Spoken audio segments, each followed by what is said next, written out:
I'm Woinee Mariam. Today I'm cooking a taste of Ethiopia.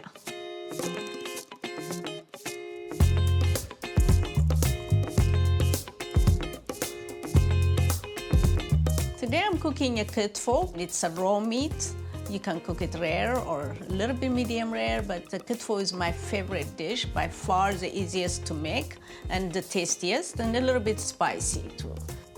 I'm from Addis Ababa, but my parents are originally from the countryside. They are Gurage side. So that's, in the Gurage side, that's what we eat, the kitfo. The first step is we're gonna cut the meat, top round or bottom round, the red one or the knuckle part. We use very lean red meat also. You can chop it like this. First, one side slice it like this. All I do is I'll pick one. And if you see, like this one, like a little bit of fat, you just take it out and put it to the side. Don't use that. Make sure you use the lean beef. All I do is like this. I'll show you how easy it is. As you go, you just turn it around like that to make it like you're grinding it.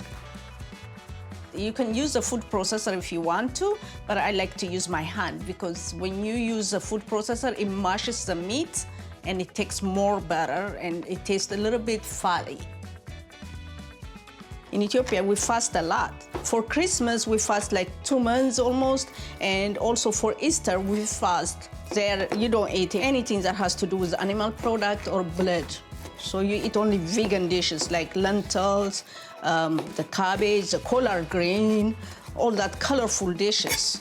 But when there's no fasting, my mom always have a fresh meat, so that's easier for her to make, and everybody can eat this because there's 10 of us in the family, 10 kids in the house, so we all share it in the same plate. There's no such a thing that you want to eat by yourself or anything like that. I was almost 16 when I came to US, so I was very young. I had an older sister she took care of me. I come back from school, I was bored, and I see her working very hard to take care of me and to help me out, and she was sending money back home to help my parents. So I was looking at her, I said, okay, I need to get a job. And she kept on saying, no, you stay in school. I don't want to hear about working. So I found a restaurant to be a hostess. So when I was getting trained, I said, oh, one day when I graduate college and everything, I'm gonna own a restaurant like this. What do you know? A dream come true in America.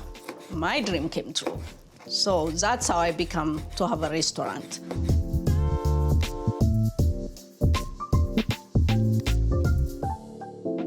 I'm gonna turn on the stove, very low.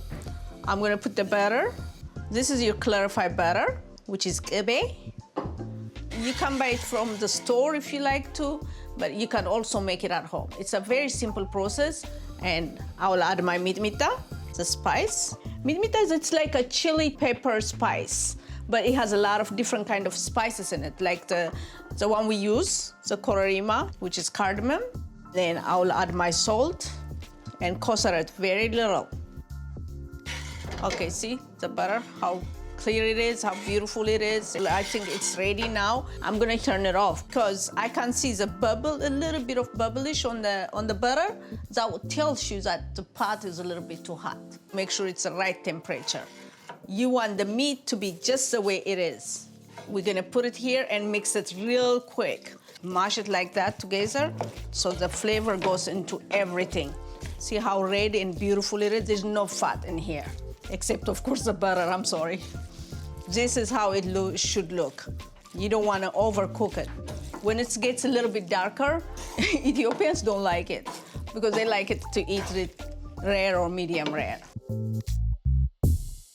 I have this black clay, which is called ava. That's where we're going to transfer the kitfo. I used to always stay with my mom. And when she goes to the kitchen, I go to the kitchen. Our kitchen was not inside. So it's in the back of the house, and it's wooden fire or charcoal.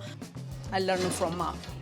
Okay, the next thing we're gonna do is we're gonna make some side that goes with this. Goman is a collard green. So what we do is we just choose the leaf part of the collard green, chop it up, and you cook it, and you chop it up again, you chop it up until it's diced and miced like this. So this always serve with a kitfo. I'm gonna use half of it, just the way it is, and then I'm gonna use half of it, I'll mix it up with cheese, and we call it zmamojat. I'll add a little bit of more butter. This itself, we call it goman kitfo because it's just like a kitfo.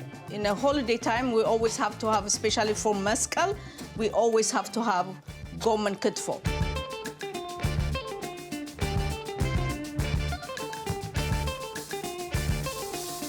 See how beautiful this is?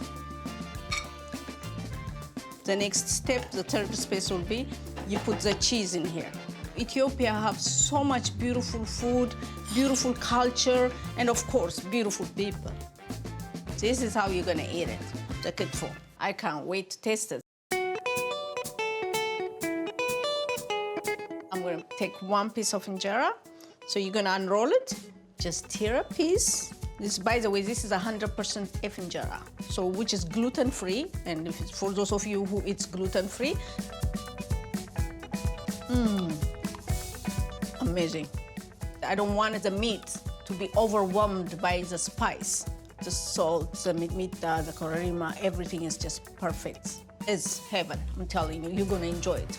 Tastes like home. My brothers, my sisters, this is what we used to share, and I hope you all enjoy this.